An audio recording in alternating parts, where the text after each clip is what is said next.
पुढचा प्रश्न आहे प्रश्न क्रमांक 94. जर 2016 या वर्षी आंतरराष्ट्रीय योगा दिन मंगळवारी असेल तर त्याच वर्षी राष्ट्रीय विज्ञान दिन कोणत्या वारी असेल? आता हे आंतरराष्ट्रीय योगा दिन आणि राष्ट्रीय विज्ञान दिन हे दिवस पण तुम्हाला माहिती पाहिजे होते. आपण नेहमी म्हणतो की कॅलेंडरवरचे प्रश्न सोपे असतात.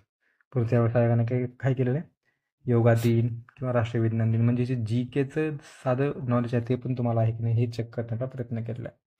आंतरराष्ट्रीय योगा दिन आणि राष्ट्रीय विज्ञान दिन दोन वेगळे दिवस ठेवून. तर ठीक आहे, 2016चं पाहिजे आपल्याला. 2016 लीप वर्ष आहे का? तर हो आहे, 4 भाग जातो. तर पाहू मग, आंतरराष्ट्रीय योगा दिवस कधी असतो सगळ्यांना माहिती आहे, 21 जून, स्वामी विवेकानंद, सगळ्यांना माहिती असेल. त्यानंतर असतो राष्ट्रीय विज्ञान दिवस, कधी असतो? 28 फेब्रुवारी, बरोबर. आणि हे त्या दिवशीचा वार काढायचा आपल्याला. 21 जूनचा मंगळवार माहिती आहे आपल्याला, आंतरराष्ट्रीय योगा दिवसची मंगळवार होता. आणि 28 फेब्रुवारी 2016च काढायचं आपल्याला. याचा अर्थ काय करायचं आहे, जूनमधून आपल्याला फेब्रुवारीकडे यायचं आहे, म्हणजे वेळेत मागं जायचं आहे. समजलं तुला? अशाच प्रकारचा प्रश्न नंतर पण विचारण्यात आलेला आहे. आजकाल आयोग मागे जाण्यासाठी विचारते, जास्त पुढे नाही. कारण मुलांना सगळं समजतं आहे, कॅलेंडरचे प्रश्न सॉल्व्ह करायचे समजतं, परंतु कधी कधी माणूस मागं जायच्या जागी ते प्लस करतं आणि पुढे जातं, तिथं प्रश्न चुकतो.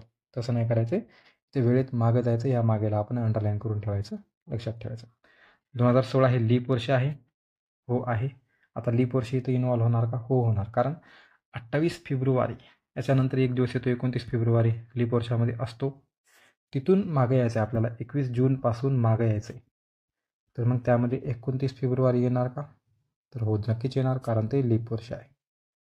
त्यामुळं या ठिकाणी एक दिवस खूप महत्त्वाचा आहे लीप वर्षाचा. तर लीप वर्ष आहे म्हणजे यामध्ये 29 फेब्रुवारी असणार आहे. ठीक आहे. तर मग बघू, 28 फेब्रुवारी नंतरचा एक दिवस 29 फेब्रुवारी, मार्चमधले 31, एप्रिलमधले 30, मेमधले 31 आणि लास्टचे 21 जूनपर्यंत काढायचं म्हणजे 21 जून.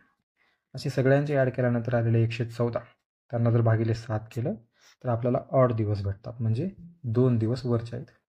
म्हणजे 7नं पूर्ण भाग गेल्यानंतर पूर्ण एका आठवड्यामध्ये 7च दिवस असतात ना, 7 वार असतात. तर मग जो त्याच्या वर गेलेले आहेत ते ऑड दिवस असं आपण म्हणतो. तर मग हे 2 दिवस ऑड उरणार, 114ला 7नं भाग दिल्यास, बरोबर. मग वरचे आहेत 2 दिवस, तर ते आपल्याला कुठं जायचं आहे? मागं जायचं आहे. आपण मगाशी म्हटलं होतं वेळेत मागं जायचं आहे. त्यामुळं 2 दिवस वजा करायचे. कुठून वजा करायचे? जो आपल्याकडं मंगळवार होता 21 जूनला, त्यामधून 2 दिवस वजा करा. एक आला सोमवार आणि दुसरा आला रविवार. तर 28 फेब्रुवारी 2016 या दिवशी रविवार होता असं आपण म्हणू शकतो. तर याचं उत्तर येणार पर्याय क्रमांक 3, रविवार. ठीक आहे. अशा प्रकारे हा आपल्याला प्रश्न सोडवायचा होता. यामध्ये काहीच जास्त कन्फ्युजन नव्हतं. फक्त हे जे म्हणलं होतं आंतरराष्ट्रीय योगा दिवस आणि राष्ट्रीय विज्ञान दिवस, या 2 गोष्टींमध्ये थोडं कन्फ्यूज झालं असेल आणि हे मागं जाण्यासाठी इथे एक थोडा ट्रिक होता, बाकी काय नाही. बाकी हा प्रश्न सोपा होता. याचं उत्तर येणार 94 रविवार.